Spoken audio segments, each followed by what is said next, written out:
ধান কাটা হয়ে গেছে।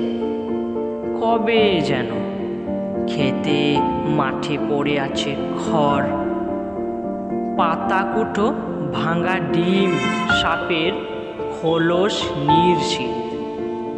এইসব উতরায়ে ওইখানে মাঠের ভিতর ঘুমাইতেছে কয়েকটি পরিচিত লোক আজ। কেমন নিবিড়! ওইখানে একজন শুয়ে আছে, দিন রাত দেখা হতো কত কত দিন। হৃদয়ের খেলা নিয়ে তার কাছে করেছি যে কত অপরাধ। শান্তি তবু। গভীর সবুজ ঘাস, ঘাসের হরিণ।